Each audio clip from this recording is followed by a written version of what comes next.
আসসালামু আলাইকুম বন্ধুরা, সবাইকে স্বাগতম। আবারও আরেকটি ভিডিও নিয়ে আপনাদের সামনে উপস্থিত হলাম। আশা করি ভিডিওটি অনেক ভালো লাগবে। আমরা যারা ফটোশপ ও ইলাস্ট্রেটর নিয়ে কাজ করি, এরকম ভাবে আমাদের একটি মেসেজ আসে, যার জন্য আমাদের ফটোশপ অথবা ইলাস্ট্রেটর ইউজ করতে পারি না। এর কারণ হচ্ছে প্রতি বছর পর পর আমাদের ইলাস্ট্রেটর অথবা ফটোশপ আপডেট নিয়ে আসে, যার জন্য এরকম মেসেজ চলে আসে। আমরা আমাদের ফটোশপ অথবা ইলাস্ট্রেটর ফ্রিতে ইউজ করব কিভাবে, সেটি আজকে দেখিয়ে দেব। প্রথমে আমরা এটিকে ক্লোজ করব। সার্চ বারে লিখব টাস্ক ম্যানেজার, ক্লিক করবো এটিতে। তারপর এখান থেকে অ্যাডোবি ইলাস্ট্রেটরে রাইট বাটন ক্লিক করে এন্ড টাস্কে ক্লিক করলে আমাদের ইলাস্ট্রেটরটি স্টপ হয়ে যাবে। তারপর আমরা এখান থেকে আবার সার্চ বারে ক্লিক করব ফেয়ারওয়েল এন্ড নেটওয়ার্ক প্রোটেকশন। তারপর আমরা এখান থেকে অ্যাডভান্স সেটিং এটিতে ক্লিক করব। তারপর আমাদের এরকম অপশন নিয়ে আসবে। এখানে আমরা দেখব ইনবাউন্ড রুলস, এটিতে ক্লিক করব। তারপর এখান থেকে আমরা নিউ রুল এটিতে ক্লিক করব। তারপর এখান থেকে আমরা এরকম অপশন আসবে, এখান থেকে আমরা নেক্সটে ক্লিক করব। তারপর এখানে ব্রাউজ এটিতে ক্লিক করব।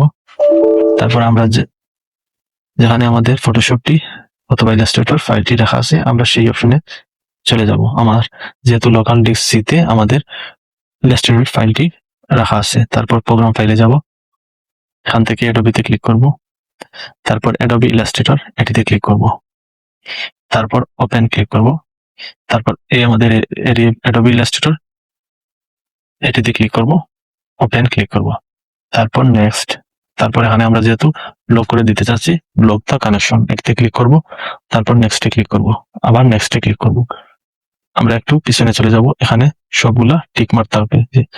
তারপর আমরা নেক্সটে চলে যাব, এখানে আমরা ফাইল নামটি দিব, যেহেতু আমাদের এটা অ্যাডোবি ইলাস্ট্রেটর।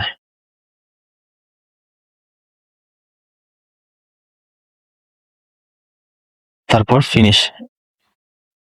আমাদের কাজ শেষ বন্ধুরা, দেখেন। এখন আমরা আমাদের পিসিটা রিস্টার্ট করে নেব। যেহেতু রিস্টার্ট করতে হবে, আমরা আমাদের ল্যাপটপটি রিস্টার্ট করার পর আমরা আবারও ইলাস্ট্রেটরটি ওপেন করব, দেখব আমাদের আগের মতো সেই মেসেজটি আসে কিনা।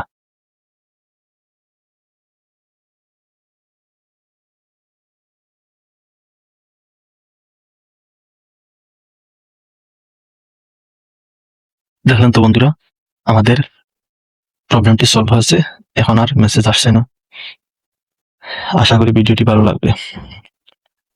আর আমার চ্যানেলটি সাবস্ক্রাইব করার জন্য সবাইকে অনুরোধ করা হলো, যাতে করে এরকম আরো গুরুত্বপূর্ণ ভিডিও আপনাদের সামনে নিয়ে আসতে পারি। ভালো থাকেন। আল্লাহ হাফিজ।